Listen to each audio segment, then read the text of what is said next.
Hello everyone, it is Artifacts96 back for another video for you guys.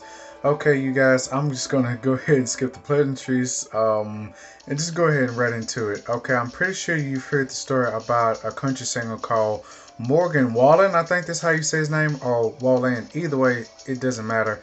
Either way, he was found out to have a video surfaced of him drunkenly saying a racial slur towards someone.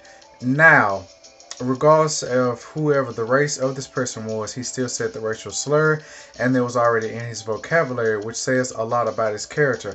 Now, if this man sounds, his name sounds familiar to you, he also was not too long ago maskless partying, kissing multiple women in the same night, and got canceled from SNL, and he was ended up being rescheduled to SNL after he issued an apology.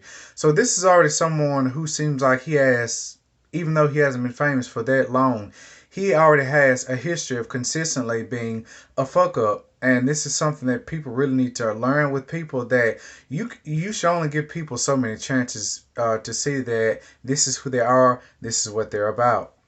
They're about ignorance, they're about stupidity, and they're about just completely being idiots, and that's it. But I would like to say, though, that a lot of people's reaction for it was quite interesting, though, because the country music industry likes to pretend like, even some people even made statements almost, so it's almost like I'm making a direct quote saying, quote unquote, this is not who we are. But I would disagree with that. This is exactly who you guys are. Country music has a long, ingrained, in-depth, disgusting, nasty old history of boosting up racist country music figures, and that is true. And the fact, to give an example of me, someone who grew up in the South, I remember when I was still in high school, I was in some type of class or whatever. I can't remember if it was typing or computer, something like that, making graphs.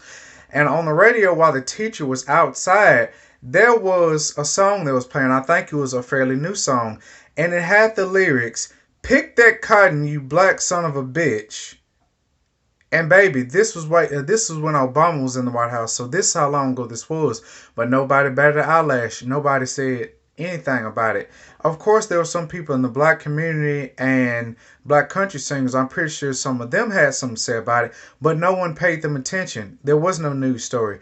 But now, when shit like this happens and someone says a racial slur or something like that, I'm glad that I'm glad that people are finally starting to pay attention. But let's not pretend now that we're all paying attention to it and we're all like, oh, I see it now, darlings. Yes, that is racism. America's next top racism gals. Look, Sarah, I love you so much. But anyway, yes, but just to know that this type of stuff always happens. I heard some examples like that about music like that.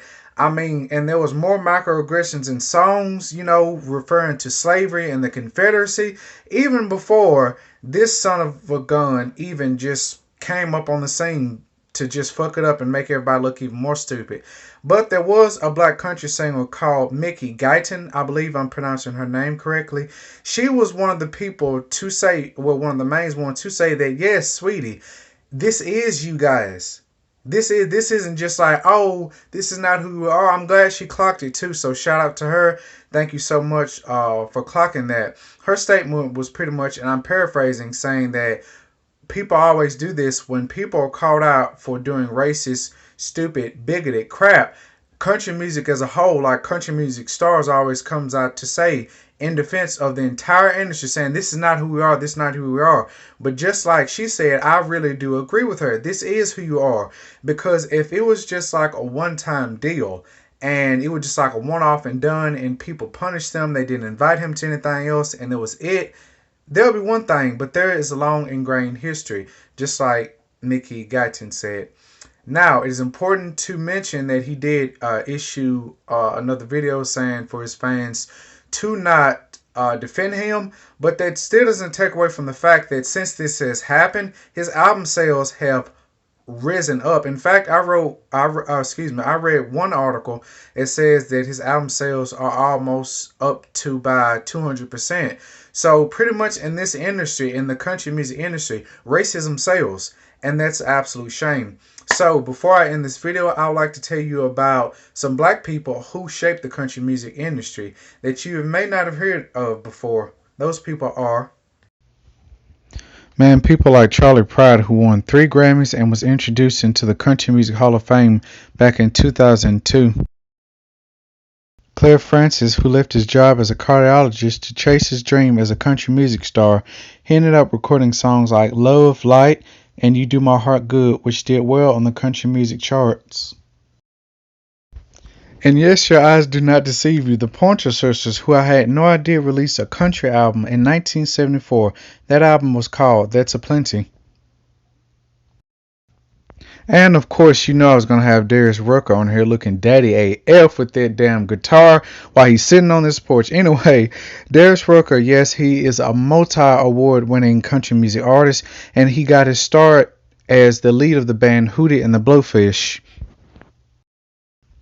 And of course, this lovely queen who I just mentioned previously in my video, Mickey Guyton, who, when she released her song Better Than You Left Me, I can really understand why she had a lot to say about racial discrimination in country music, because her song, which is a really lovely song, by the way, I will put it in the link in my description, it only appeared as number 56 on the country music charts.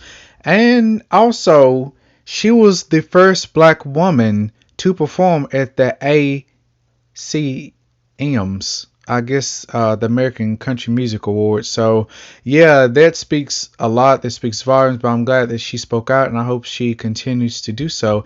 And I hope if one day she goes to pop or R&B, that she'll be well welcomed. And of course, you know I was going to talk about Lil Nas X, Jesus freaking Christ, who came out as an openly gay man not too long ago. So I'm so glad that he was able to come out, and I hope he continues to make more music. And of course, I have to leave a thirst trap comment. Look at that boy right there, man. Jesus Christ. Country music should have been grateful to have him. Ah! Just a simple fact that Nas's song Old Time Road, the first time I heard that song was on a country music station. So it was very weird to see how some country music stars reacted to his song, saying that it wasn't quote unquote country enough. Like I said before, people, country music has a long history of whitewashing their own industry, and we should do as much as we can to uplift and praise all the black people who want to do ventures in country music. Try to do our best to give them light, love, and all positive energy, because to make it in that industry, oh baby, you got to be that and then some.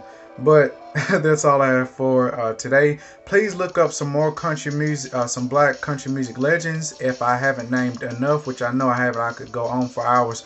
Also, before I end the video, Louis Armstrong contributed to a country with the Grand Ole Opry song. I think it was called Yodel number 9 or something like that. But yes, there were so many, including Ray Charles Robinson. But anyway, that's all I have for today. As always, I'm Artifacts96, and I have nothing to lose but everything to gain. Bye.